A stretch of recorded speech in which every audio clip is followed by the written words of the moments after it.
I'd only just arrived at school, yet I could tell something was up. Dude, what's with all the fuss? Did Carl do something crazy again? Look at this. Jeez, gross. Sorry, wrong direction. This way.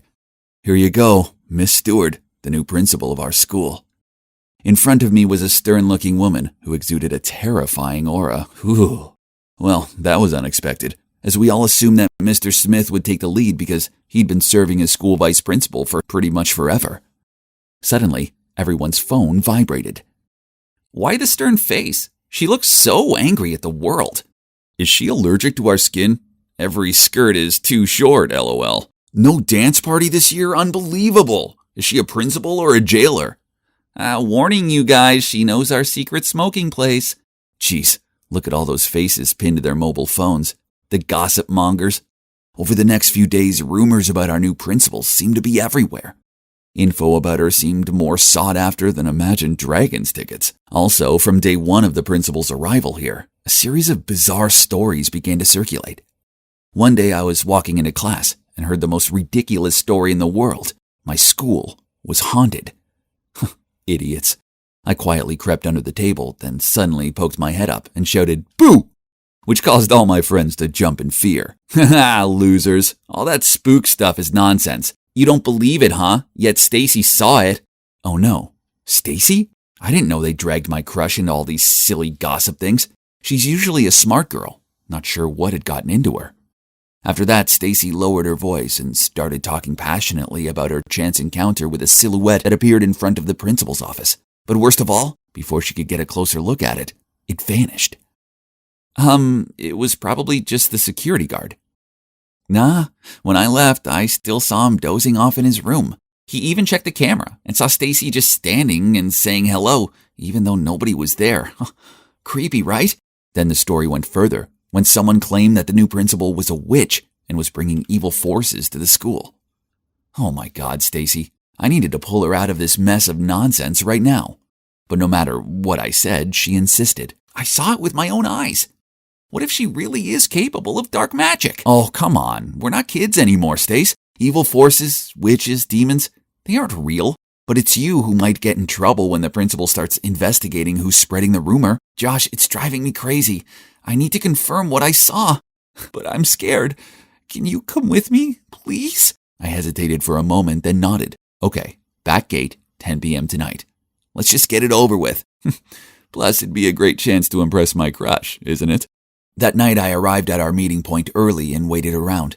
It was freezing, and not gonna lie, I got goosebumps. Okay, calm down, Josh. Ghosts were just tricks of the mind, and it's time to show my future girlfriend how tough I am. As I was deep in my thoughts, a hand suddenly touched my shoulder.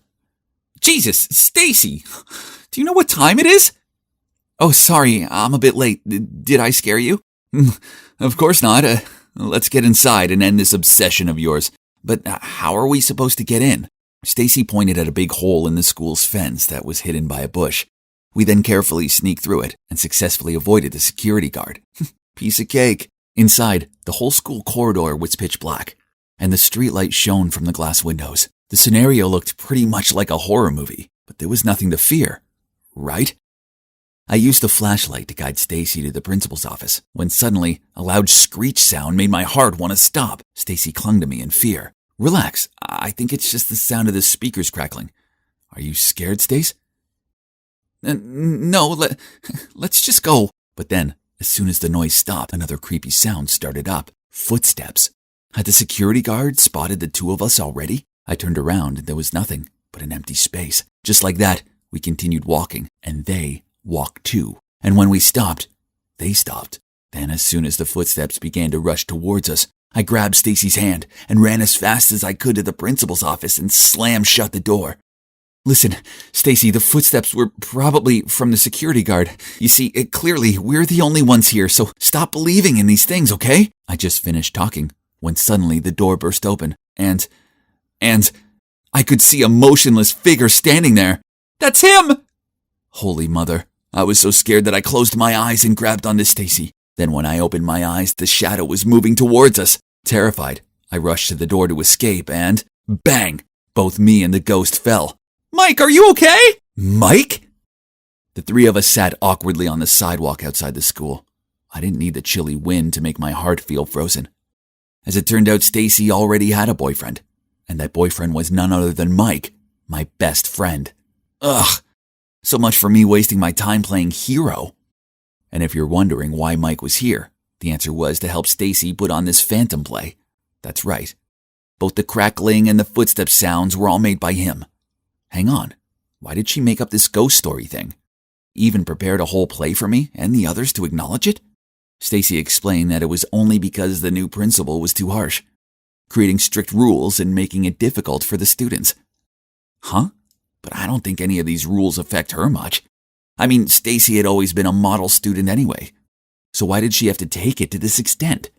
I asked, but Stacy just ignored me and asked me to keep it a secret. In the following days, people kept questioning me on my late-night expedition. At first, I just kept quiet because I didn't want to get involved in annoying gossip and to be reminded of how my best friend turned out to be my love rival. However, rumors about the haunted school spread quickly and reached the press. Fear swallowed the school. A few students even transferred to another one because they were so scared. Although I wasn't a fan of the new principal's strict rules, what Stacy did had gone too far. One day, I was about to find her to figure this out when I saw her walking alone down the exit stairs. Stacy, I know you're the principal's daughter and the admin of the spooky group chat that has been on the rise recently. What? Stacy's the principal's daughter? Unbelievable. And wasn't that person Mr. Smith, the vice principal? Perhaps we're after one same thing. Don't you want your mom to work elsewhere too? Right? But your method doesn't seem to be working so well. So what do you suggest? There is an easier way, that is, hand me your mother's seal. I will take care of this. That's too dangerous. How can I trust you? Now that we're on the same boat, you probably don't want your mother to know what you've done behind your back, do you?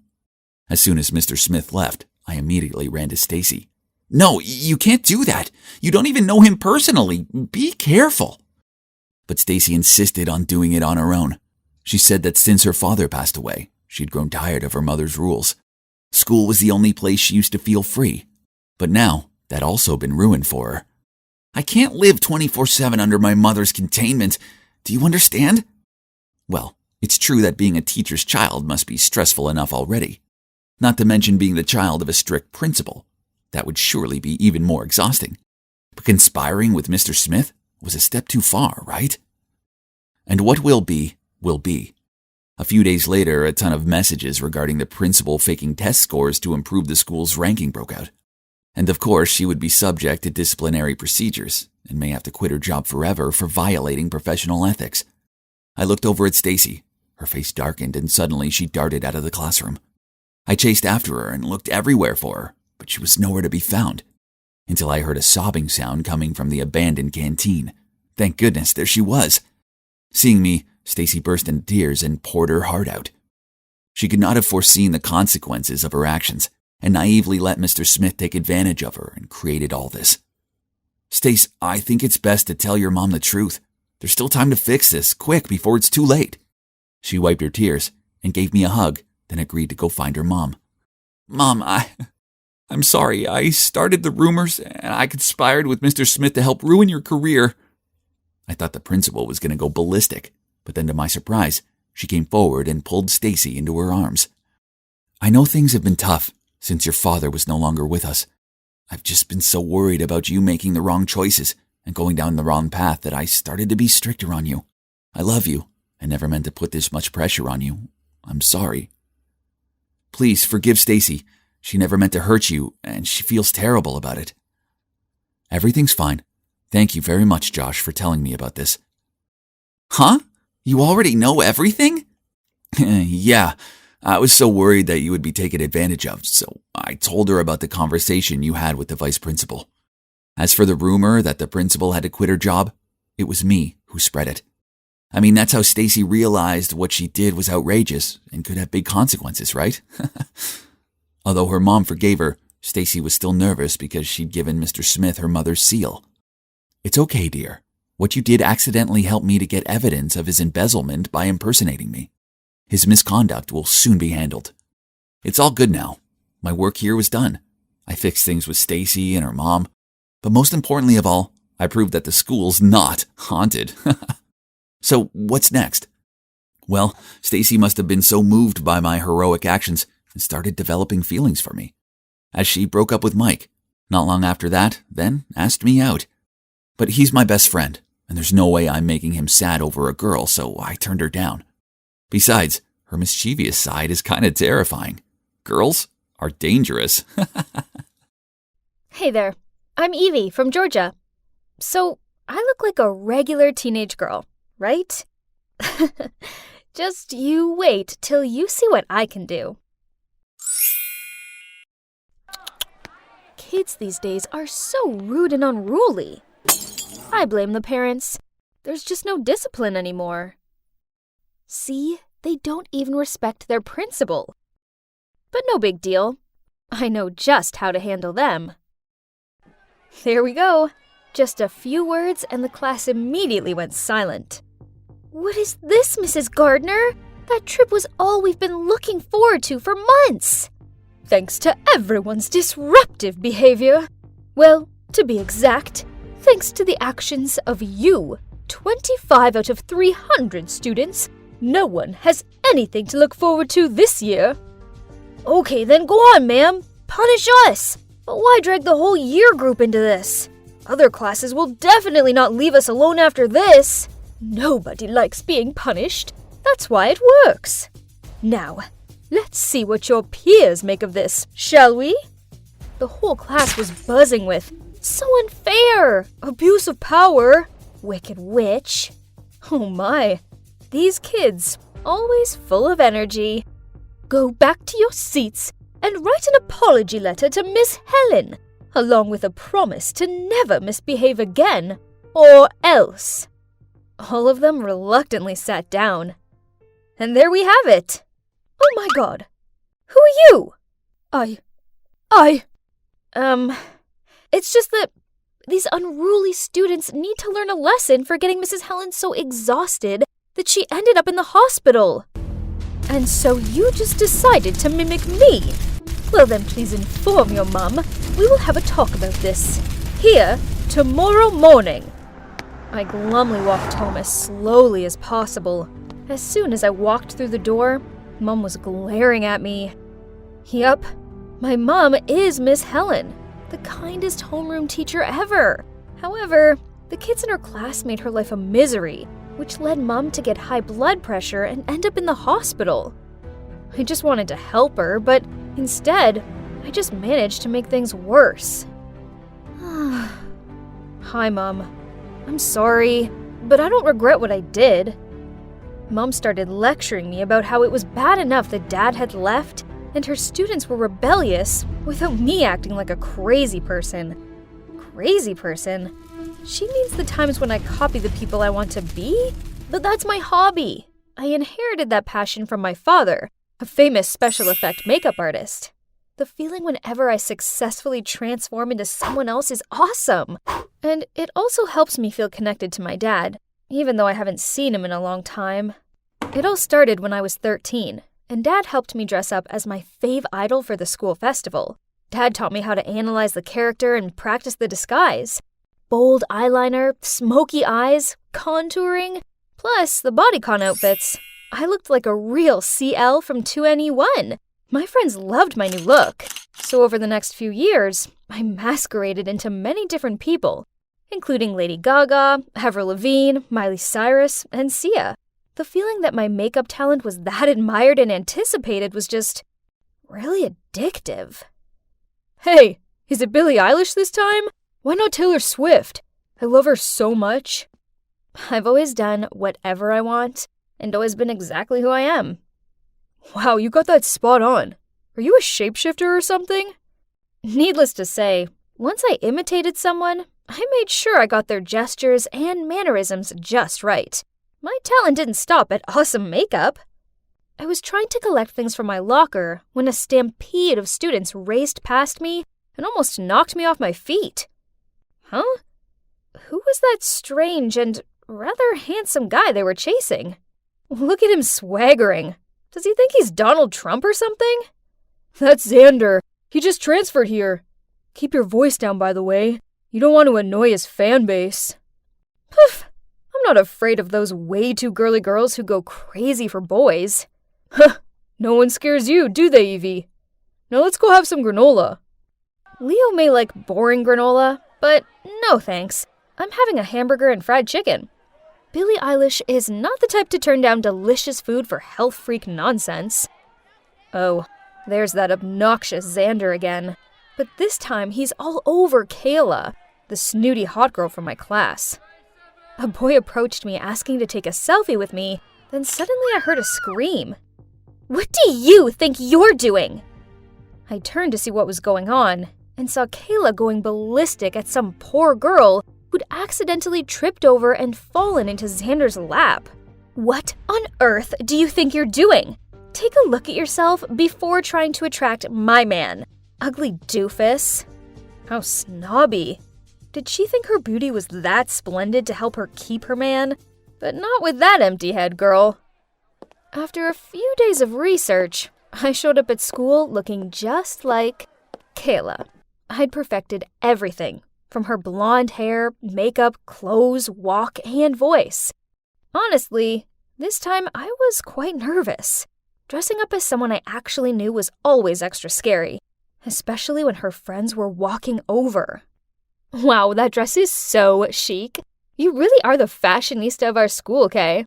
Come on, Xander's waiting for us on the sports field. Please, do you think I really want you around? I'm just taking advantage of you. And you keep following me around like a pet. It's so tragic. Are you crazy? I know you like Xander too. I see the gooey looks you give him. When I'm done with him, I'll consider giving him to you. I walked away leaving the girls freaking out. But I didn't say anything different from what Kayla thought though, right? If only she would be so frank with her friends. Now let's get to the main target. Thinking about him gave me goosebumps. I'm busy, bae. Go hang with your friends for now. He was playing Call of Duty on his phone. I was here to break up with him, but hang on a minute. This guy had skill.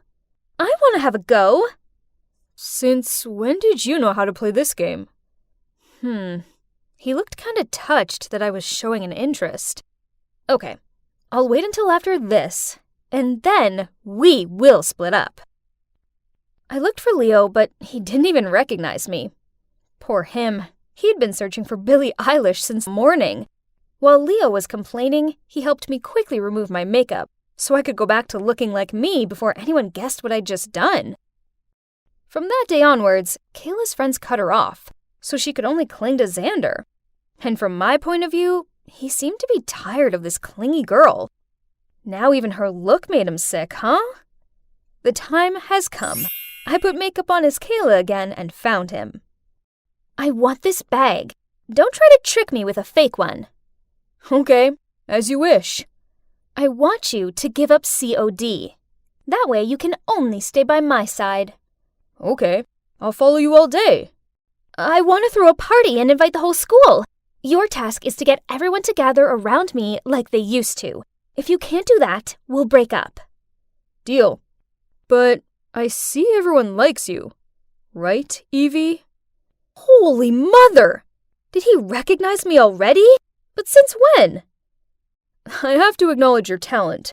If only you hadn't shown me your charm, you wouldn't have been exposed. Well, Kayla looks like a picture, but a dull one compared to you. You have such a good eye. However, you're no different from her. Miss Helen is your mom, right? Don't be surprised. I'm a better observer than you think. Just like you. I know that Kayla was the instigator of the disturbance in the class that sent your mom to the hospital. I already apologized to your mom for Kayla's behavior. And if you want to know why I did that, it's because I have a big crush on you. Oh my god. I didn't expect things to turn out this way. But, okay. Taking it as a slap in the face for Kayla on behalf of my mom, I still agreed to date him. The next day, I showed up again at school as Ariana Grande, simply because I wanted to. But this time, I also played another role, Xander's girlfriend. As usual, every time I dressed up as a new character, All eyes were on me. But this time, it was more epic when I walked side by side with the hottest guy in school. When Leo saw that I was with Xander, he rolled his eyes at me, then walked off. Then Kayla walked around the corner, saw us together, and started shouting at me. "How dare you steal my man? You're just some pathetic wannabe." Xander took my arm and yelled at her. "Evie's creative, sweet, and really funny. I want to be with her. I like her." Kayla's face dropped. Then she pointed her finger in front of him. "How could you do this to me? I will get you back for this." Then she huffed off. Xander looked at me and asked if I was okay. Then he invited everyone to a party at his house that night to celebrate the fact that I was now his girlfriend. Was he serious? But whatever. It would be rude to say no, right? So that evening, I went to his party. To my surprise, Kayla was already there, so I flirted with Xander to annoy her further. Then suddenly, Xander leaned in close to my face, which made my whole body feel hot. What was happening? He was going to kiss me? But then he whispered in my ear, "You haven't told me how you feel about me yet." You were looking forward to this answer, weren't you? But before I could reply, Leo appeared out of nowhere, grabbed my hand, and dragged me out of there. Ugh! What on earth are you doing?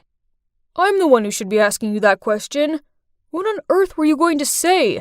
That I have feelings for you too? This whole thing is a setup between Xander and Kayla to humiliate you.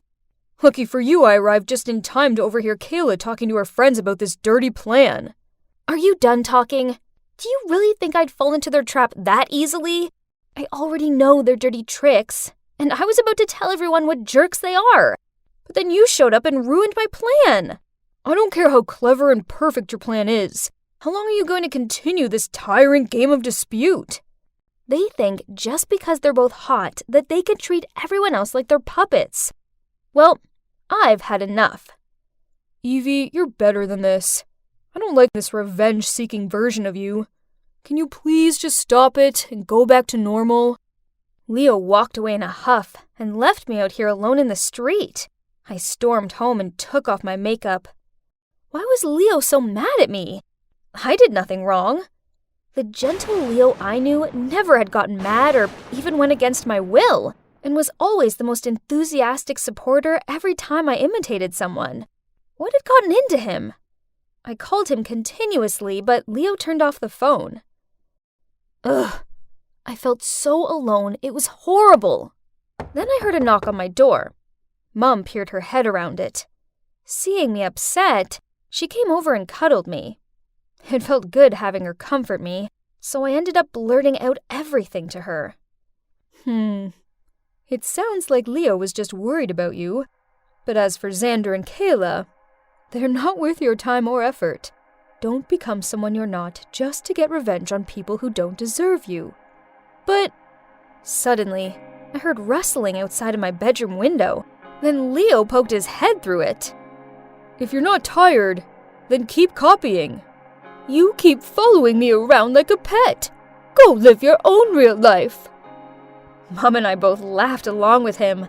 Then I hugged Leo and told him I was sorry. It's true that pretending to be someone else is exhausting, and I must admit I was wrong to use Kayla's name to sabotage her relationships. Tomorrow, I'll find her and apologize, even though I don't want to, but I have to find a way to end this peacefully. Then, I can focus on just being me for a while, without any of the drama. Now what better way is there to spend a Saturday afternoon than lying on the couch watching a feel-good movie with lots of snacks? I suppose I better get that. OMG. Who is this? He's the most gorgeous boy I've ever seen in my life. I stared at him in open-mouthed amazement, but then I saw him gazing back at me and realized I needed to say something. Hey, how may I help you? Hi, I'm Jaden. My mom and I have just moved in next door. Oh, in that case, welcome to the neighborhood. Jaden smiled as he held a box out to me. Was this a gift for me? Already? I took it from him and blushed out a thanks. I opened the box and saw that it was full of delicious-looking cookies. My mom baked them. She finds that people tend to be far more welcoming when it involves cookies. We chatted for a bit longer. Then he said he had to go and help his mom unpack. Aw, why did this moment have to end already? The next day at school, I couldn't wait to find my bestie Stella and tell her about my drop-dead gorgeous neighbor. But as it happens, she found me at my locker and immediately started gushing about this hot new boy. I needed to see how handsome this guy was. My chance came at lunchtime when Stella pointed over at the new boy who was currently being pestered by Anna, this stuck-up girl from class. I squinted my eyes. OMG! The hot new boy was none other than Jaden! I watched on as Anna fluttered her eyelashes at him, then flicked her hair behind her back. Ugh! She needed to give the flirting a break. It was so tragic. Suddenly, Jaden saw me, smiled, then hurried over to me. Hi, Laura. Oh boy, am I glad to see you. He leaned in close to my ear and whispered, That girl is kind of freaking me out. Please, can we get out of here? Then to my surprise, he took my hand and led me away. I could see the shocked look on Anna's face, and I couldn't help but smirk back at her. Ha! Take that, Anna. He's holding my hand, not yours. Then after school, Jaden and I walked home together. Turns out, as well as being the hottest guy on the planet, he was also really sweet and funny. Back home, I saw Jaden's mom, Cynthia, watering her window box. On seeing us, she waved us over, then insisted on inviting me inside for homemade lemonade. We all got on so well. Looks like I'm going to have a boyfriend soon, one whose mom loves me. From then onward, Jaden and I hung out lots. We had lunch together, we went to the library together, and always walked home together. I was pretty sure the girls at school were super jealous, especially Anna. One day during PE, the teacher told us we were playing dodgeball and assorted us into two teams.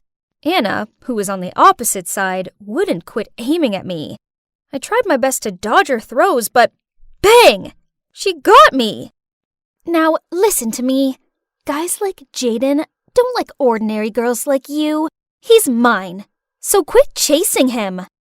Furious, I yelled, I'm not chasing him. He's already my boyfriend.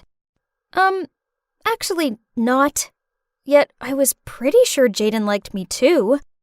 Just you wait.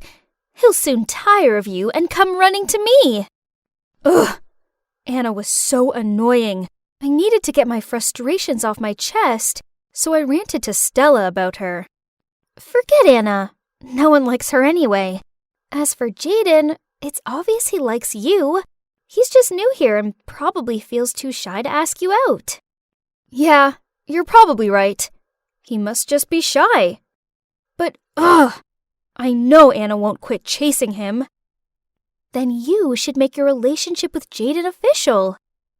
Stella had a point. If Jaden was too shy to ask me out, then maybe I should take the initiative. Then Anna would have no choice but to back off. Ha! Tonight was the night. So I texted Jaden, I need your help with something. Let's meet at 8 p.m. by the slide in the park. But then he messaged back saying he couldn't meet tonight as he had to help his mom with something. Right that moment, my dad arrived home earlier than usual and announced that he was taking me and my sister Megan out for dinner. Ooh, this restaurant looked nice. I walked in alongside Megan and... Huh? What were Jaden and his mom doing here? Then my dad walked over to Cynthia, kissed her on the cheek, and said, Hello, honey. Jaden and I shared astonished looks. Then we peered at the adults for an explanation. Laura, Megan, this is Ms. Green, the lady I told you about. What? I mean, I knew Dad was dating a woman named Miss Green, but I had no idea she was Jaden's mom. Then, before we knew what was happening, Dad got down on one knee and pulled out this diamond ring, then asked her to marry him. And you know what? She said yes! Oh, no. No. They can't marry, 'cause then Jaden will be my brother. Megan looked delighted and hugged them both, while I stared at Jaden in bewilderment. Don't get me wrong, I really want my dad to be happy, but why her? And what about me and Jaden? After that, Cynthia seemed to always be at our house, baking cakes, humming while she dusted and cleaned up, and exchanging gooey looks with my dad. Ew. Then one day, she insisted that Megan and I went wedding dress shopping with her. She tried on this one dress and, yeah, okay, she looked pretty good in it. But when she asked me what I thought about it, I just shook my head and said, well, it's not very flattering, is it? She tried on several more dresses, but I managed to find fault with them all. Then, when I noticed how disheartened she looked, I patted her shoulder and said, don't worry, Cynthia. You can always postpone the wedding until you find a suitable dress. She looked a bit taken aback, but then she just smiled at me and said, that's okay, Laura. I'm going to go with the first one. Ugh.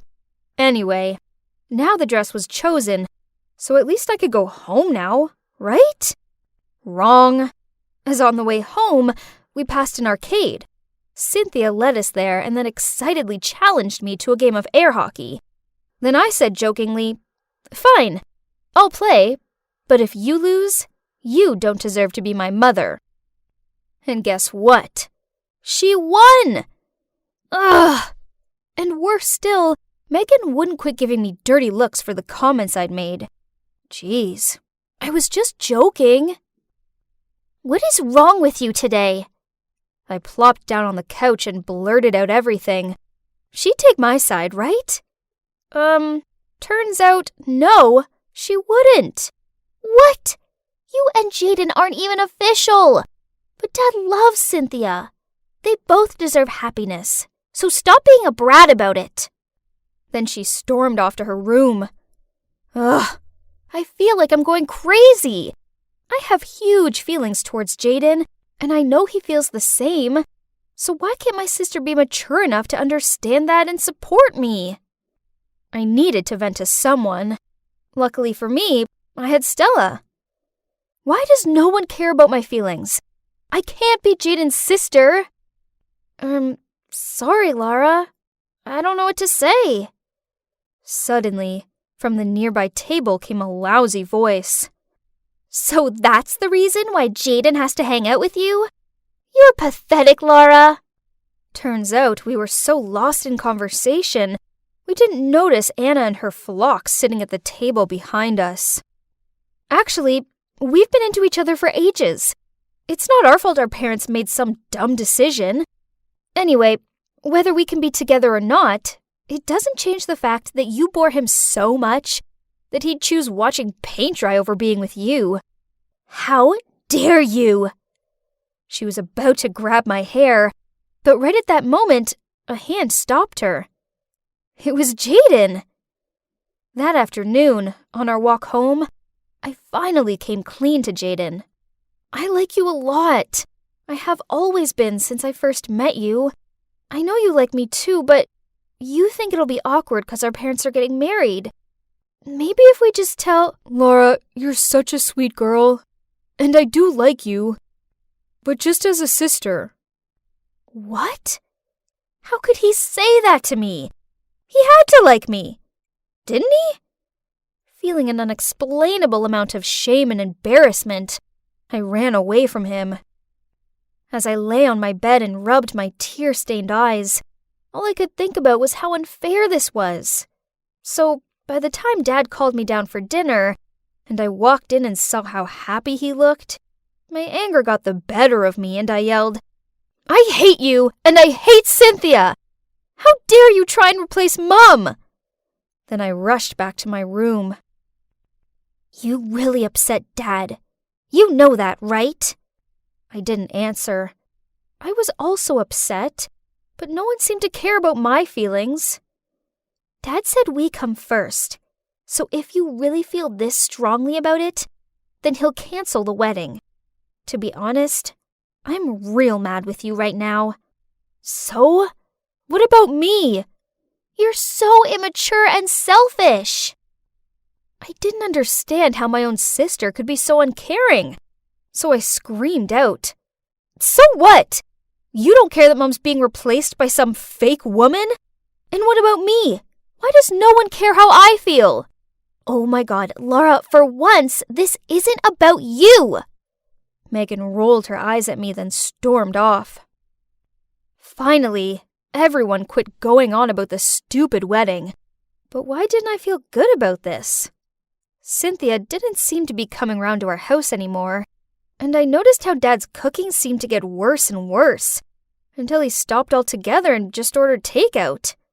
Meanwhile, Jaden wasn't anywhere to be seen at school. Stella asked around to find out where he was, and turns out he'd left, as he was moving back to his old town. No way! After school, I rushed straight over to his house and barged inside to find him and his mum packing. Are you moving away? Yeah. I moved here to settle down and start a new life with Randall, and this house is for Jaden's future. But the wedding's been cancelled, so... I quickly asked Jaden if we could talk outside. My mom's cried so much. Randall's her soulmate, and she can't stay around her if she can't be with him anymore. The most annoying part is that she agrees with him that the kids must come first. So, I hope you're happy now? Oh my God, what have I done? His words were like a stab to my gut. Oh no, this was all my fault. I was so obsessed with Jaden that I didn't stop to think about what was best for everyone else. Without saying another word, I ran back home and burst into the kitchen where Dad was drearily staring into his iced coffee. Dad, you deserve to be happy with Cynthia. So please go and tell her how you feel before she leaves for good. But it was too late. Cynthia and Jaden had gone. Just kidding! Nah, actually, Dad managed to catch Cynthia just in time, and he told her how much he loves her and can't live without her. So, guess what? Yep, they got married, and now they're both happier than ever. I've learned the hard way that being selfish and inconsiderate of other people's feelings for my own gain just makes everyone miserable, including myself. So, now we're one big happy family. And I suppose having Jaden as a brother isn't actually so bad after all. I was so nervous. Like the most nervous I'd ever been in my life. I didn't even know it was possible for a press conference to get so crowded. Suddenly the flashes came at me from every direction. It was almost blinding, but the clicking didn't stop, as well as the sound of them calling my name. Hazel, look here! Here, over here, Hazel! Oh my gosh, why was this so chaotic? I started to panic, so I ran away, but I'd only taken a few steps before thump! Oh, these stupid high heels. Oh, hi, I didn't see you there. Well, let's be real, it's kind of hard to see anyone from this angle. Then from every direction, the reporters swarmed in like starving vultures, trying to take pictures of me. I was still confused and didn't know what to do when... Gentlemen, please give her some space. Are you okay? Robert, my adoptive dad, came to help me up. Excuse us, this is her first time attending such a crowded event. If it's all right with you, we'll help her answer your questions. Phew, I'd finally escaped the chaos. Or so I thought. As soon as he got into the house, Robert shouted, "Pamela!" which gave me the fright of my life. Didn't I tell you to teach Hazel some manners? How could you let her embarrass herself in front of the public like that? Pamela looked mortified and kept bowing down and apologizing, but Robert was still furious. If this happens again, you better pack your bags and get out of here. I felt so guilty. It was all because of me that she had been shouted at like that. But I done my best. Clearly it wasn't good enough, though. I tried to forget about it, but early the next morning, Pamela woke me up. She gave me a timetable and told me that from now on, I wouldn't need to go to school anymore, and that a tutor would come to teach me at home instead. What? Why all of a sudden? I asked Pamela in shock. It was because of yesterday's incident. The mayor has decided that you need to spend more time learning the necessary etiquette. Are you serious? He can't just keep me locked up here. No way. Hazel? Listen, you should be grateful that you got adopted into this house. Keep in mind of everything Mr. Cornelius has done for you and obediently do as I say. Do you understand what I mean? Looking into Pamela's eyes, I knew I had no choice but to agree. The day of the opening ceremony for the town hall had finally arrived, and I got to leave the house for the first time in a month. A whole month. Now was the moment of truth. In the eyes of the public, I had completely transformed into a proper, prestigious lady. When Robert started speaking at the ceremony, he announced a charity fundraiser for my orphanage, in the hopes that children like me would be given a chance to live a better life. Hearing this speech, I could barely hold back my tears. I was sitting next to my adoptive mom, Eleanor, so I turned to give her a big hug. Suddenly, all eyes were on me, and it seemed I'd finally done something right. I smiled up at Robert, and we both had tears in our eyes. Maybe Pamela was right. I really was lucky to have been adopted by such kind people. But as soon as we got home, things changed. My parents got all quiet and went off to their room, leaving me alone. Where was my praise? I'd done so well, hadn't I? Why weren't they happy? The following days, they still asked me to join them for their events, so I guess I must have done a good job. And while the media and public were around, they were all touchy-feely and affectionate towards me, constantly praising me. We must have looked like the perfect family. But the minute we got home, they'd ignore me, and if they wanted to tell me something, they'd get Pamela to speak to me. It was so flipping weird. I actually started to feel quite lonely and depressed. And even though I was living in the lap of luxury, I missed the orphanage. One day, Pamela's daughter, aka the only friend I had in this enormous mansion, Paisley saw how upset I was and asked, "Hey, so why do you agree to move into this house? You're clearly unhappy here."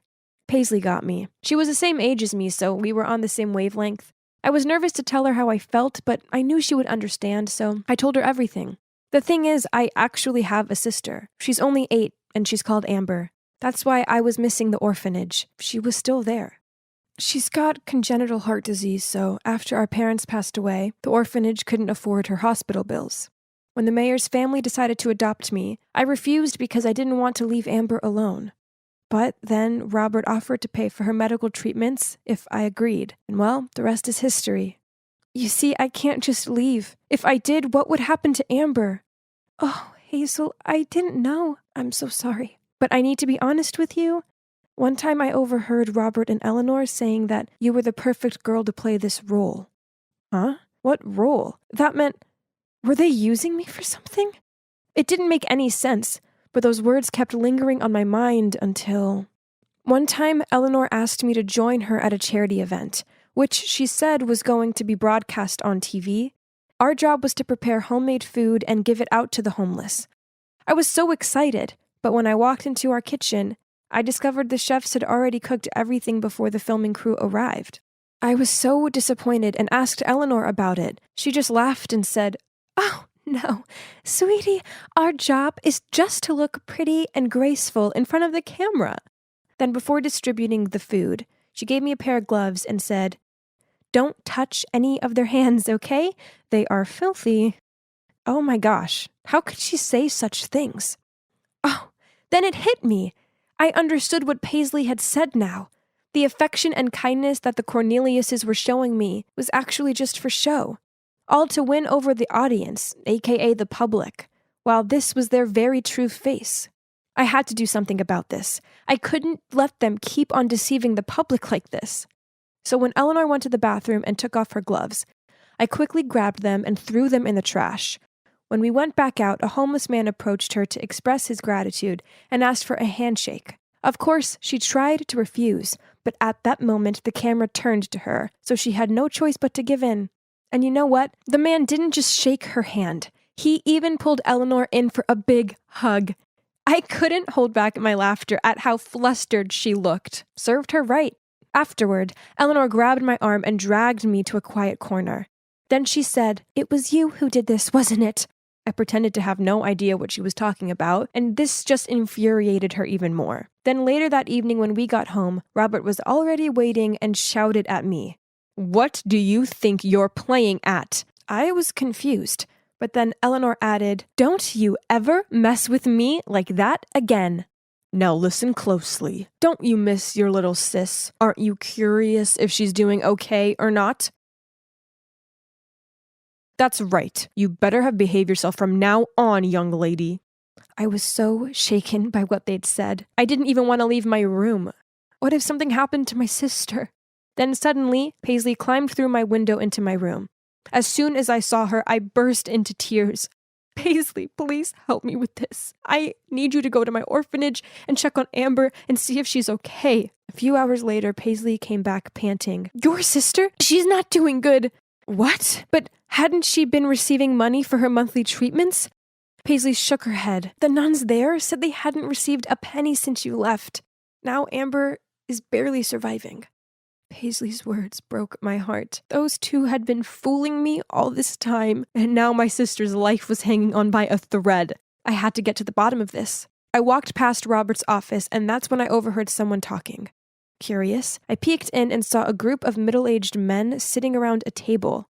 One of them spoke up. "Hey, Robert, the election day is coming. Is that little girl still doing a decent job?" "Oh, don't worry about her. She's just a silly little kid. She believes anything I tell her, especially about her sick sister," Robert smirked. How dare he speak about my sister like that? I had to do something. I couldn't let this vicious man keep on fooling everyone like he'd done to me. So I took out my phone and started filming. "Speaking of which, how much charity money have we got so far?" $100,000, Robert said, and the room was filled with praise. "Gentlemen, by the time of the closing party for the charity this weekend, we should have almost $500,000 for the election campaign. As soon as I win, your business will continue to be tax reduced for the next 4 years." I had to cover my mouth to stop myself from gasping. So this whole time, he'd been exploiting me and the orphanage for his corruption? Gosh, I was such an idiot to fall right into his trap. Suddenly my phone buzzed. "Who's there?" Robert shouted and rushed to the door. Oh no! Panicked, I ran, but not far enough before I tripped and the phone flew out of my hand. Robert and his men caught up with me, picked up my phone, and deleted all my evidence. They even took the phone away from me. He turned to me and said, "I've already warned you, have I not?" "You're a liar!" I yelled. "You haven't paid a penny to my sister," Robert growled. "Who told you that?" But all he had for an answer was my silence and fuming look. Furious, he dragged me back to my room. "Maid, bring me the keys to her room." And then he locked me up inside until the day of the closing party of the charity rolled around, where they'd be announcing the amount of money they'd collected. That day, all the staff were out of the mansion. Suddenly, I heard the door being unlocked. Panicked, I hid behind the closet. "Hazel, where are you?" Oh, it was just Paisley. She found a way to sneak me out of the mansion and told me to run straight back to the orphanage.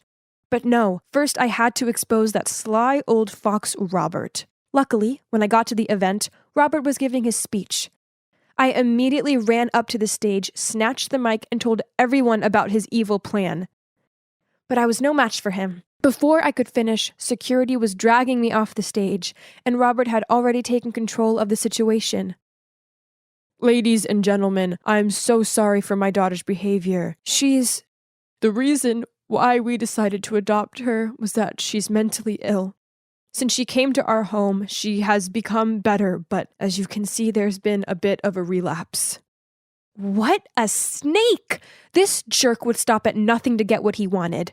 Just then, the big screen on stage suddenly showed the video I'd taken, revealing all the schemes of Robert and his accomplices. Now he was well and truly exposed. I watched as he stammered. No, this can't be happening." Right at that moment, the police rushed in to arrest Robert and his accomplices in the stands. You might be wondering how we pulled that off. Well, as I was running through the hallway, I managed to send the video to Paisley. As soon as she received it, she came to find me and saw everything that had happened. So she secretly ran to her mom for help. Pamela then made a plan. While Paisley freed me from the mansion, Pamela set to work on projecting the video on the big screen. Genius, right? A month later, Robert and his accomplices were arrested for embezzlement. And, of course, he got locked up for a long, long time. Both him and Eleanor received such massive backlash from the public, to the point that she had to stay hidden away too. The charity money, luckily, was brought back to the orphanage, and part of it was used to take care of my sister Amber. She's doing much better now. Oh, and Paisley and I are still best of friends. Pamela has found a way better job. And as for me, I went back to stay at the orphanage until I'm old enough to move out. I'm better off being on my own with my sister than being adopted by some mess. I was laying around and watching Netflix when suddenly the doorbell rang. Who could that be? I opened the door and, oh my God, it was her! Ugh! Sorry, but whenever I see my cousin Zoe, I instantly feel tense. I just can't stand her, and I think the feeling is mutual. Hey, cuz! How's it going? What are you doing here? Is that how you greet your cousin? Then she shoved past me and walked into my house, followed by her driver, who was carrying 4 huge suitcases. Huh? Was she gonna... Yup, she was planning to stay here. Why, though? Trust me, I don't like it either. I wanted to stay in the penthouse of a 5-star hotel, but my parents were insistent that I stay with you. How long are you gonna be here? And what about school? Oh, I'll be homeschooling for a while. Well, at least for 2 months. We're renovating the entire mansion, so it could take longer. I mean, you know how enormous my house is. And we're also hiring this world-class interior designer all the way from France. Ugh, classic Zoe. She never misses an opportunity to brag. And now I'm stuck with her for months. Ugh, why did my parents agree that she could stay?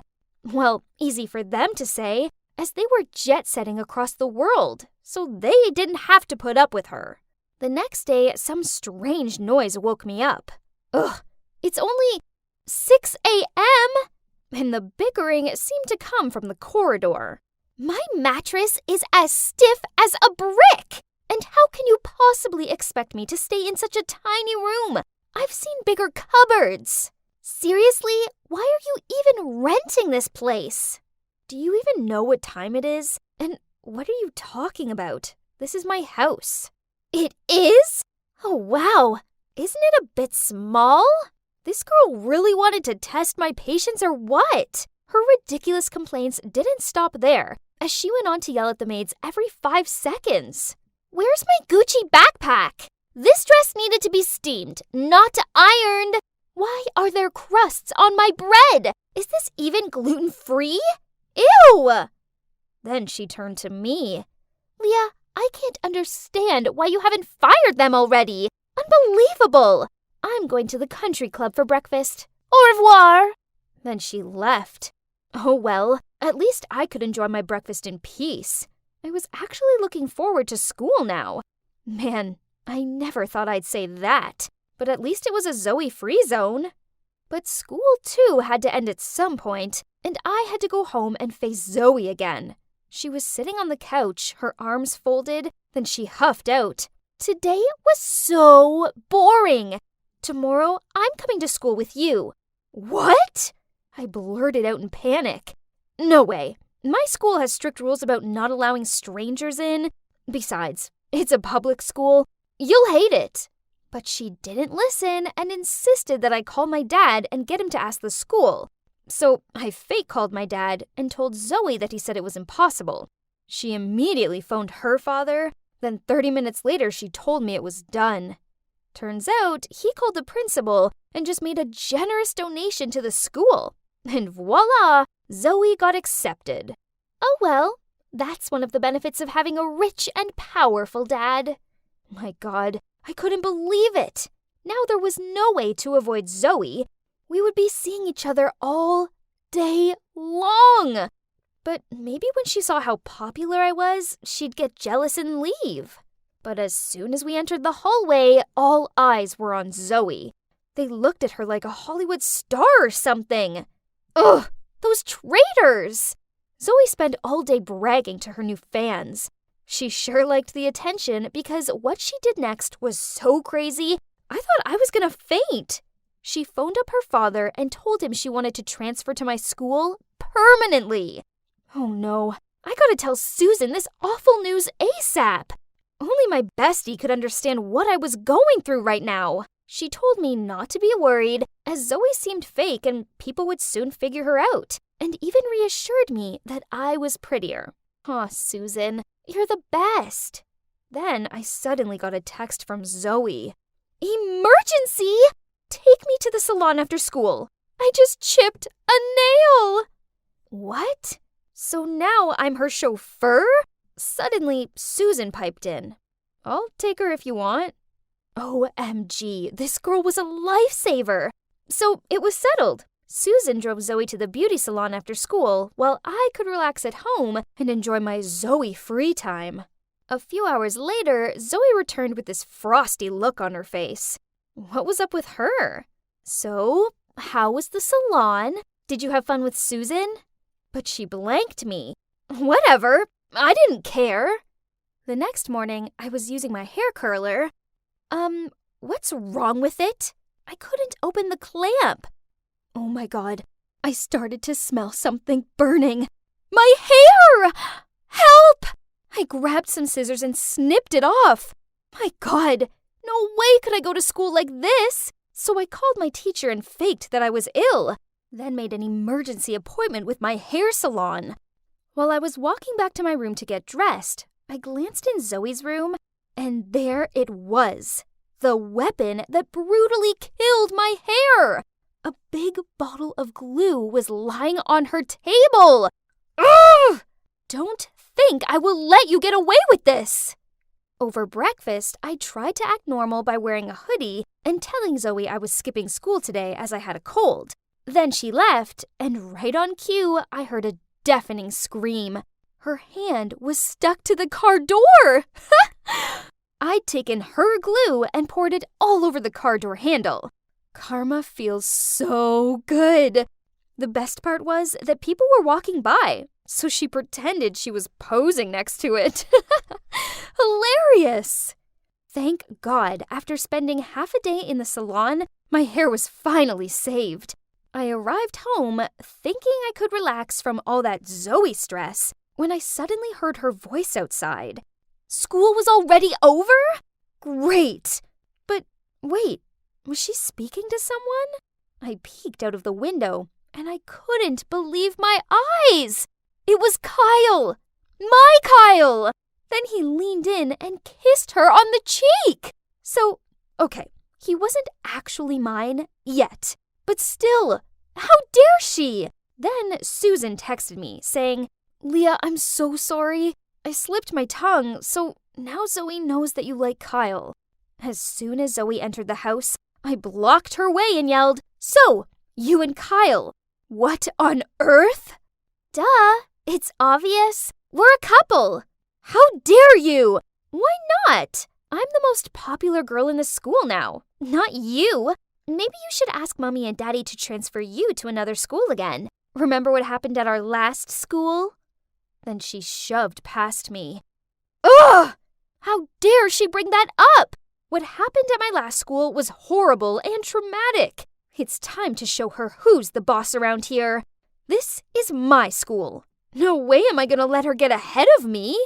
The next day at school, there was a huge announcement. The beauty pageant, Miss Teen, was being held in 2 weeks. Some kids shouted out, Zoe, you need to apply. The win is yours for sure. And Zoe was just standing there, pretending to be all shy and everything. Ugh, why would they think Zoe was suitable for Miss Teen? Someone needed to show them who's truly worthy. How about you and I compete? And let's see who actually deserves to be Miss Teen. Okay, why not? Then I walked toward her and whispered in her ear, and if you lose, you have to break up with Kyle. Deal? What? That's ridiculous! But, okay, whatever.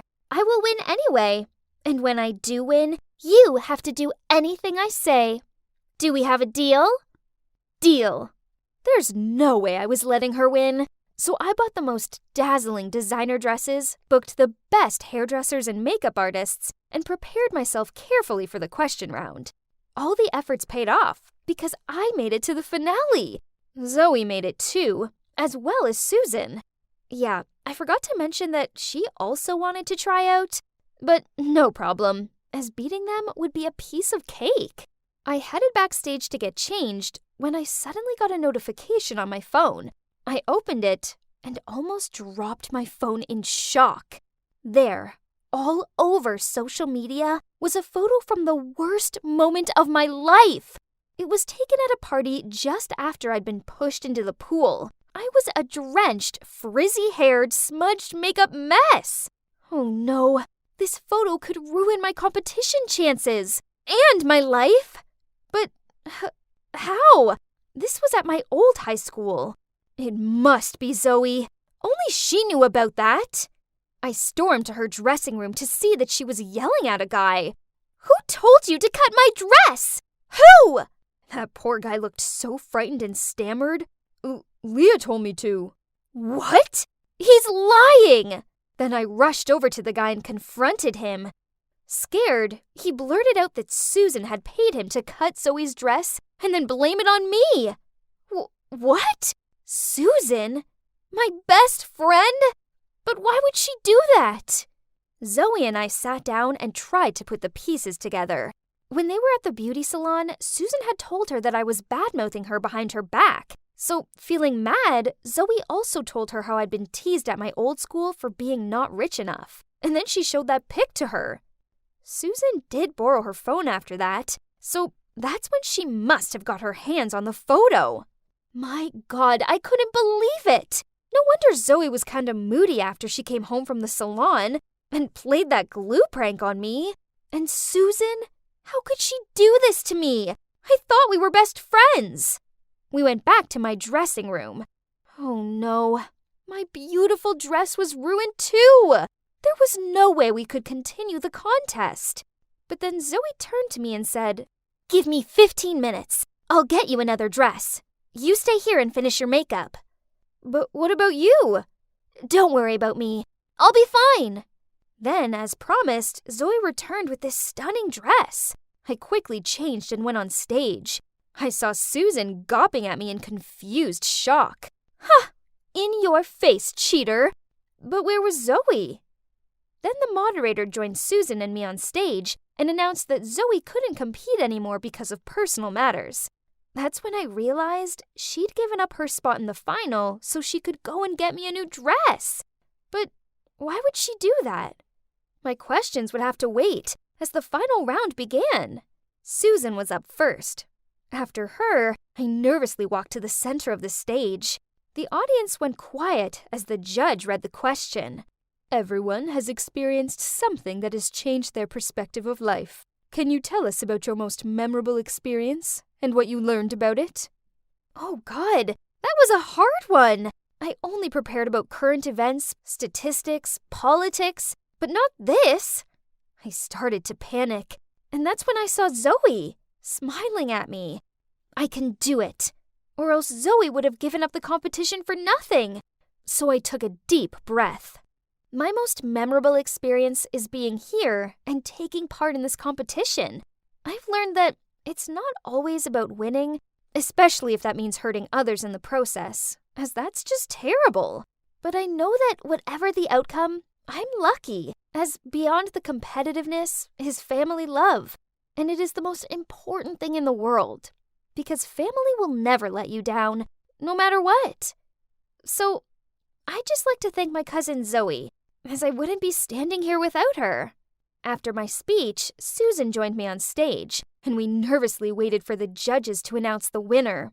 The winner of Miss Teen 2020 is, congratulations, Leah Jones. OMG! I'd won! I couldn't believe it! After the competition, Zoe ran over to me and hugged me. Thanks for helping me. I couldn't have done it without you, and I'm so sorry for everything. Zoe began to sniffle. I'm sorry too! And then we hugged each other even tighter. Then she let go, looked at the ground, and spoke in a sad voice. So, as I promised, I will break up with Kyle. I had no idea you had a crush on him, else I would never have dated him. I swear! I smiled at her and said, I know, and it's okay. You don't need to break up with him because of me. If you really love him, then I'm happy for you. Zoe was so thrilled, then she hugged me again. Yeah, we hugged a lot on that day. After that, Zoe and I became best friends, and she loves studying at my public school so much that even though her mansion's renovations are finished, she's staying here. According to her, our old private school just had too much drama. That I could confirm. We're now trying to live more humble and stop being some problematic rich kids. As for Susan, after the competition, I confronted her. Turns out she was always jealous of me because everyone noticed me over her, and she hated how I treated her like my sidekick. That's why she came up with the plan to make Zoe and me fight against each other so that she could win Miss Teen and finally get the attention she desperately wanted. I felt a little bit bad for her. I mean, I guess I had acted unfairly toward her, but she shouldn't have tried sabotaging me. So now we wouldn't have lost a friend. Being kinder to people is definitely the way forward, and it's working, as this cute guy called Ben has asked me out. Actually, we're going on a double date with Zoe and Kyle on Friday, and I can't wait.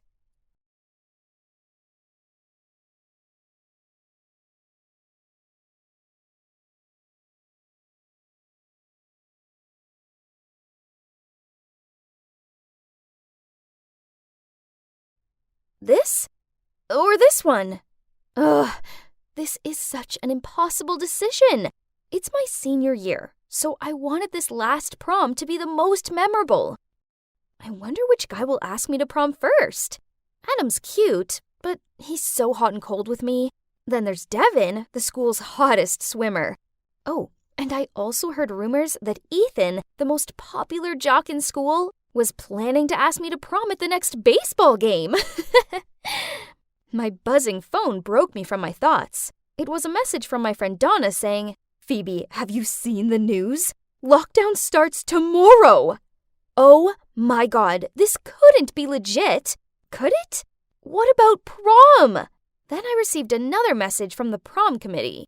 Due to the current rule changes, unfortunately, prom's been cancelled. No! Unbelievable! My prom! It was another message. Jeez, I was getting sick of them. I hoped it would be Donna telling me this was all a joke and prom wasn't cancelled, but no. I glanced at it and saw a text message from Jacob, a classmate I never spoke to. That's weird. Curious, I opened the message.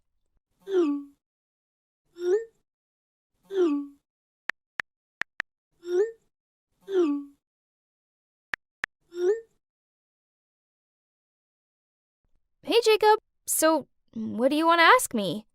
Hi, and, can you help me model for a moment? I'm applying for the Art Institute in Chicago, and the application deadline is tomorrow. But I need to submit a drawing. I'll be posing for you to draw? But I've never modeled before. This sounds super important. Shouldn't you ask a professional? Well, don't worry. I already have all the ideas, and I think you are the most suitable person to model for me, as you're a natural beauty, and that will show in my work. Especially your beautiful eyes.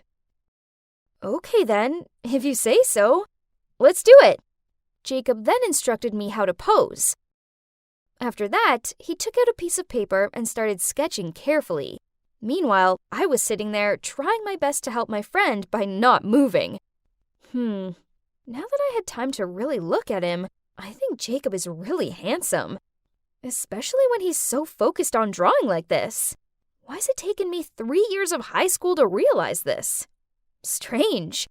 How can such a good-looking guy be pretty much invisible in my class? Maybe it's because he's a little on the shy side? Done. What do you think? Wow! You're so talented! I like it. I like it a lot. Really? When can we meet again? I'll give you this drawing. Oh, I thought you were gonna send it with your college application. Give me a sec. Just like that, he disappeared from the screen without even answering my question. After a while, Jacob returned with a picture frame in his hand. Then he put the picture he'd just drawn of me in it and hung it up in his room. In the meantime, I'll hang it here, so it's safe and, well, I get to, see you every day. Why did he say it like that? He's totally making me blush by now. What about your college application? Actually, I submitted them already. So, you tricked me? I'm sorry, it's not like that. Actually, I wanted to ask you something else, but because I'm really nervous, I ended up blurting out that I wanted you to model for me instead. So what exactly do you want to ask me? If you don't talk, I'll hang up. Wait! I know it's canceled and all, but I don't want to spend the rest of my life not knowing your answer. So, if I asked you to go to prom with me, would you say yes? I don't know. Only when I receive an official invitation will I consider it. I was giggling to myself at this point. Our class's shyest guy was being so genuine. But then he took a deep breath and said boldly, Phoebe, will you come to prom with me? Aw, I have to admit, I was really touched by Jacob's invitation. So I replied, yes! Dinner's ready, hun. Oh, that's my mom calling. I gotta go. Yeah, you go eat. Thank you. I've received the answer I needed anyway. I gave him my cutest smile and then ended the video call. Swoon? My heart was fluttering. After that moment, I couldn't stop imagining how great it'd be. Only if we weren't stuck in this stupid lockdown, Jacob would have escorted me to prom and, oh my, imagine how perfect we would look together. Such a pity. Now all I could do was just think about him all day. A few days passed, only Jacob hadn't contacted me. Not once. This made me antsy. I was constantly checking my phone. Then there were times I was so close to texting him first. But for what reason, though? I had nothing to tell him. Aha! Got it! Phoebe? What happened? Jacob, I've screwed up. Calm down and tell me what's happened. I almost burned the house down. Huh? What? What did you do? I forgot to turn off the stove while frying the eggs. You see? Does it look like crime scene evidence? What have you done to the poor pan? That worked a treat, as after that, we video chatted almost every day and talked about all kinds of things, from our dreams for the future to our favorite puddings. On the one rare day we didn't chat, I felt myself feeling restless. Is it possible that I was lovesick? One time, while I was standing in the garden talking to Jacob, Nancy, my gossipy sister, caught me. Expectedly, during dinner that night, Nancy told my mother that I had a boyfriend. Ugh, what a snitch. Why did my mother give birth to me and her as well? Fine. And FYI, my mom is one of those super strict types of parents. Phoebe, what did I tell you? Before graduation, you can't date. Mom put her fork down and gave me a serious look. But we're just friends. No buts. From now on, focus on studying and stop contacting him. Understand? Annoyed, I stormed off to my room. That night, I couldn't sleep a wink. I longed to hear Jacob's voice so badly. I missed him. Then, at midnight, I somehow ended up picking up my phone and texting him. I know it's late, but are you awake? I'm so stupid. Of course he wasn't going to be awake at this. Oh, it's Jacob. I'm awake. You want to talk? So he called me, and we talked in whispers so no one overheard me. I told Jacob about the argument with my mom. He advised me not to be angry with her because she just cared about me. Then he said, On your birthday this year, I'll come over and prove to your parents that you've chosen the right person. Choose the right person? What do you mean? I mean, will you be my girlfriend? I was still feeling somewhat confused when he suddenly started singing. But darling, just kiss me slow.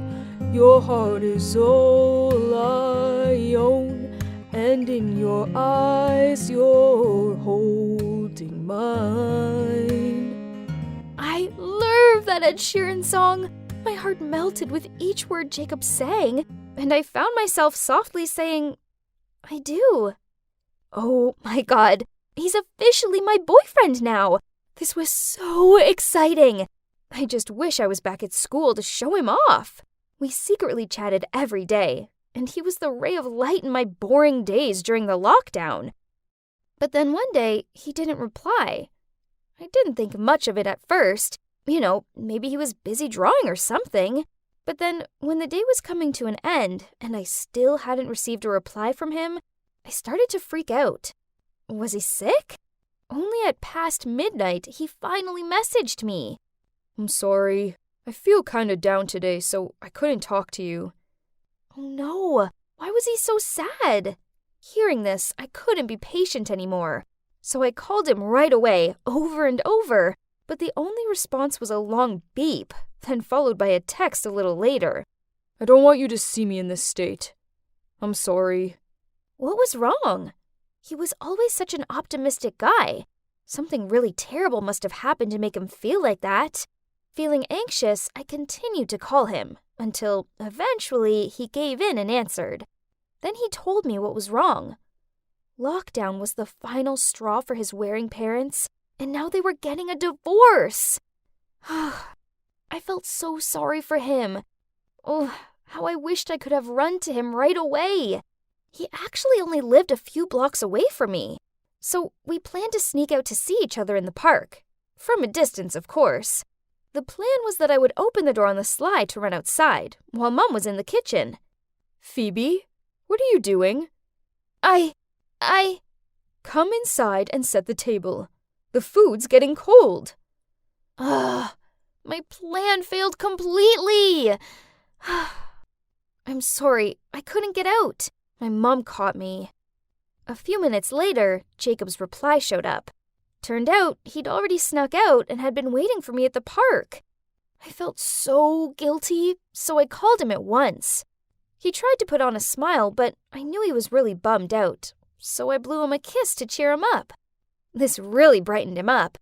Then he said that as soon as lockdown was over, he was giving me a real kiss. Just like that, time went on, and we learned how to make the most of this relationship in the pandemic era. Everything was good until one day he told me some news that struck me like a lightning bolt. He'd received an offer letter from the art college in Chicago. He'd got in! Of course, Jacob was excited, and I was really happy for him. But Chicago was a whole different state, so I'd never get to see him. Jacob said he was still wondering if he should go or not, as he didn't want to leave me. Me neither, but how could I tell him not to go? Jacob, please go chase your dream. Don't give it up over a girl whose hand you've never held. If I go, then what about us? Just leave it. Whatever will be, will be. After that day, there were no more messages or calls from Jacob. Perhaps he was busy arranging things for college. I missed him so much, but I had to let him live his life. Then, on the same day Jacob left, I received a package. I took it up to my room and opened it. Inside was the painting which he had asked me to model for. It's really beautiful. The painting! Now how am I supposed to forget you when I have to look at this every day, Jacob? The city eventually came out of lockdown, and things were pretty much back to some kind of normal. It was just that I couldn't stop thinking about Jacob and how different things would be if he was still here. We hadn't spoken since that time we broke up. I guess it was easier this way, but it didn't stop it from sucking. And to make it even worse, today's my birthday, and all I could think about was him. I was sitting there trying to fake delight as my family brought me out a cake and sang me happy birthday. Hang on, who's that? Standing behind my parents? Oh my, it can't be! It's Jacob! Oh, yes. I found this one loitering outside. He seems keen to see you, and, well, it is your birthday, so I suppose I'll let the no boys rule slide for today. Mom smiled. I couldn't help it. I darted out of the chair and leapt into Jacob's arms. I asked him why he was here, and grinning, he replied, I have a promise to keep. Then I introduced him to everyone, and being the perfect guy he was, he's really mature and friendly toward my family, and they love him.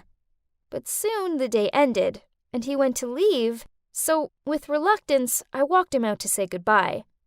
Jacob then held my hand and said, Look, Phoebe, when I was away, I realized how much I like you, and if you have the same feelings, could we give this long-distance relationship a try?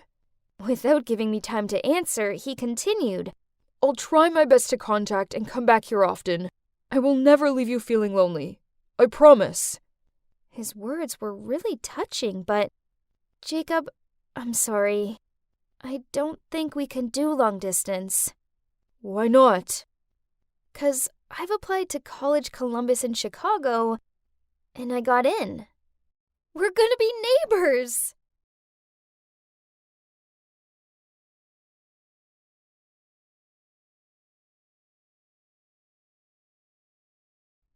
These need to be washed by hand.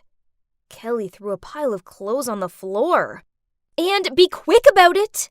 Hey, I'm Maya, and that bossy girl is Kelly.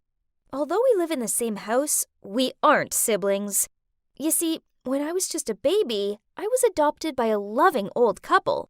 They lived on a farm in the countryside. Their kids had grown up and left home, and they were both missing the lively energy that only a child could bring. One Sunday at church, they saw the priest raising a baby girl and offered to help. So that's how they ended up taking me home and bringing me up as their grandchild. They were the nicest people, and they showered me in nothing but love and kindness. I'm always more than grateful for them. We lived together happily until one day, when Grandpa was in the orchard, he collapsed. Sadly, he passed away. Grandma was never the same after that. She'd lost her soulmate. Her health also deteriorated, and then one night she called me into her room, and gripping my hand, she said, Sweetie, you brought so much joy into our lives. Without us, life could be tough. But don't worry, we're always with you. When I'm gone, go find my old purse hidden in the broken tractor in the back barn. We've saved up a little bit for you. Our little Maya have to live your best life. All right? Then, before I could ask her any more about this, she closed her eyes, and just like that, she'd left me forever. I stayed with her for hours, crying my heart out. Afterward, following Grandma's words, I went in search of the money. Oh, God! I gasped in shock as I opened the purse. There was at least $20,000 here. How did my grandparents manage to save up such an amount of money? I knew they were thrifty, but this was way too much. After that, I moved to Columbus to live with my grandparents' daughter, Mrs. Madison, and her daughter, Kelly. So you're wondering what I did with the money, right? Well, I keep it hidden here, in this crack in the roof. Oh, someone's coming. Your room is disgusting. Anyway, Kelly and I are going out, so make sure you clean everywhere before we get back. I expect it to be spotless. I gave a weak nod and watched her totter away. This wasn't a new occurrence. Every day, they'd mess up the house, then force me to clean it. I know, I was basically the real-life Cinderella. But it's okay. As soon as I turned 18, I'm gonna leave this place anyway and start living my own life with my money. The next morning, it was raining, so I tried to walk to school as fast as possible, when suddenly, Kelly drove past me and deliberately sped through this big puddle. Mud splattered all over me. Jeez, why is torturing me her favorite hobby? My shirt was filthy, and as I walked toward my locker, some girls laughed at me. One even sneered. The dirty look must be trendy in the countryside. but here it just looks tragic. Yeah, I've been in the city for almost a year now, but I still couldn't fit in. Maybe it's because I always wear the same worn-out clothes and borrow all my books from the library. Mrs. Madison refused to buy me anything new, and I couldn't use my own money, as that would look suspicious. I couldn't even afford to go on the school picnic. I'd never be one of them. Then, during recess, the class monitor, Josie, informed everyone that prom was happening soon, and the dress code was formal. While all the other kids squealed and clapped excitedly, I lowered my head and sighed. I had nothing to wear to prom. Maya? Hearing my name broke me from my thoughts, and I realized it was Josie, and standing around her were some of the nice girls from class. You have to come to prom this time, please. You've never joined us in any other activities before. Don't worry, we will help you look spectacular. I gave an awkward smile and replied, Thanks, guys, but I can't expect you to do that. They all insisted that I should go, but I remained adamant that it wasn't my kind of thing. Then came Meanie Kelly. Maya isn't suitable for this type of event. How dare she say that? I mean, just because I wasn't a spoiled princess didn't mean I wasn't suitable to attend. So I turned to Josie and smiled. Actually, that sounds fun. I will go to the prom. That evening at dinner, I mentioned the prom to Mrs. Madison and suggested that it could be a reward in exchange for doing all the housework. She coldly replied, You live under my roof rent-free, and now you expect me to do housework for you too? Or what, Your Majesty? Then she turned to Kelly, smiled, and asked, Darling, have you decided on a prom dress yet? Then Kelly showed her mom pictures of gorgeous dresses on her phone while throwing smirks at me. Ugh! I couldn't sit around looking at Kelly's smug face anymore. This time, I definitely had to go to prom and be prettier than her. So that weekend, I went thrift store shopping with Josie, and after looking in about a dozen stores, Josie lifted up this really pretty blue gown. It had a tear down the side, but I knew I could easily sew that up and thrift flip it a little. I'd seen people do that on YouTube. The night of the prom, Josie did my hair and makeup, and I showed up in the dress. I felt like a real-life princess, and everyone was looking at me and giving me compliments, while Kelly stood there with her arms folded and a sulky look on her face. Then this boy called David walked over to me and started talking. Turns out, he was the new senior here. All the girls had their eyes on him, including Kelly, who walked over and tried offering him a drink, but he snubbed her and continued talking to me, leaving her standing there in silent anger before storming out of the prom. I had such a wonderful night with my new friends. I arrived home in a great mood and was happily singing to myself, but this instantly changed when I saw Kelly sitting there waiting for me. Such a thief! Now, don't tell me this fancy dress just fell down on you from the sky, Kelly shouted at me. I insisted that I hadn't stolen anything, so she dragged Mrs. Madison to the living room and asked her to check if she had lost any money recently. Mrs. Madison said no without thinking at first, but when she read Kelly's face, she started to fake complaining about some $100 bills missing from her purse, and the two started to jump on me. Ugh! Unbelievable! I ran up to my room and tried to shake away the negative thoughts and think back to how happy I was at prom. Then, as usual, I checked my hiding spot. Huh? What was that noise? I looked towards the stairs, but no one was there. It was probably just the house creaking or something. The next day at school was amazing, as loads of kids stopped and talked to me. Then, when I got home, I went up to my room and double-checked my hiding spot. My heart plummeted in my chest. The purse! It had gone! I frantically searched for it. Then I remembered hearing something last night, and there were only 3 of us in this house. Could it be? Furious, I ran into the living room where Mrs. Madison and Kelly were watching TV. I shouted at them, My money! I want it back right now! In an unconcerned tone, Mrs. Madison replied, What money? What are you talking about? Oh, I see. So you have your own money all along, and have been keeping it for yourself? Poof! What an ungrateful brat! Mom lets you live here even though you aren't actually family, and now you're accusing us of stealing? I knew they'd taken my money, but what could I do about it? I had no choice but to go back to my room and cried as I looked at old photos of me with my grandparents. The next day at school, I really wasn't in the mood for lessons. During recess, I was just staring out of the window in despair when I heard a cough, so I looked and saw David there. Hey, Maya. He smiled at me. Are you okay? You seem kinda down. I'm fine. I gathered up my stuff and left.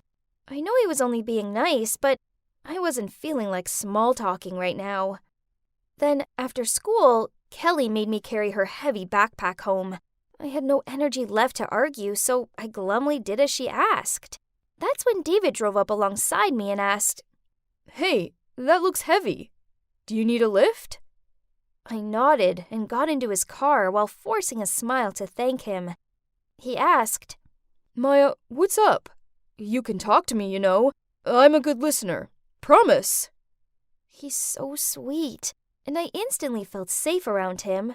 We chatted a lot and started hanging out more and more after that. We took walks through the park and had lunch together. I found myself growing closer to him, but not in the way you might think. No, more like a brother. Then, a few weeks later, when Mrs. Madison made me clean up the mess in the house that she'd made again, I found something under her bed. The old purse that Grandma had left me. And the money was all gone! I stormed downstairs and slammed the purse onto the kitchen table, but Mrs. Madison shrugged. It was my mother's purse. Therefore, that money belongs to me. You obviously stole it from my poor elderly parents.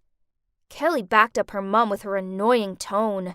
Wow, how low do you have to be to con a sick old lady into giving you her life savings? Grandma left it for me, not you! You two are monsters! I screamed at them, took the purse, and went up to my room. I started to pack, then I was leaving here once and for all. Only, when I went to try the door, I couldn't open it. OMG, they'd locked me in! Worse still, in all the drama, I'd left my phone downstairs, so I couldn't even call David for help.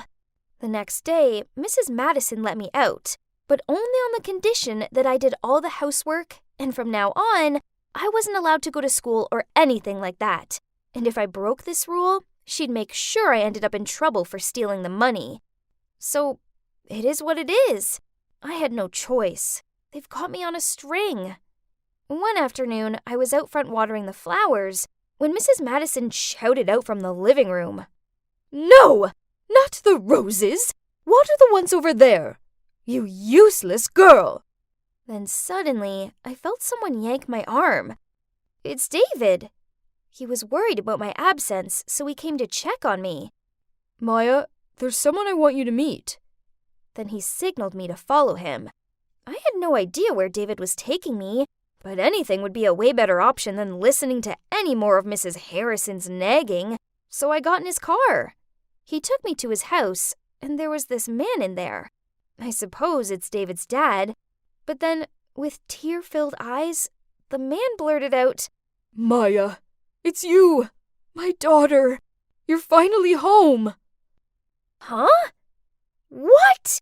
So, after I sat down and had a sip of water to brace myself for whatever was about to come, the two told me about how when I was a baby, my mom got sick and passed away. My dad struggled to look after me and my brother, so he gave me to a priest. Eventually, my dad managed to turn his life around, and knowing that I'd been adopted by the elderly couple, he started sending money to them to help them raise me. Then, when he came to find me, I wasn't there anymore. He found out that I was living with the daughter of an elderly couple in Columbus, so he moved to this city with the hope of finding me. It was such a coincidence that David ended up attending the same school as me. David said that the first time he saw me, he felt this strange bond right away, and how amazing that this gut feeling was right, as it soon became clear I was his long-lost sister. Wow, this was a lot to take in, but it was the greatest news ever. I left Mrs. Madison's house after that, of course, and moved in with my dad and brother. And for the first time since I'd lost my grandparents, I found myself feeling truly happy again. Now, you're probably wondering what became of Mrs. Madison and Kelly. Well, I was walking past their house the other day and saw a for sale sign in the yard. Turns out, Mrs. Madison had been spending money like water and now was in debt, so she was having to sell the house.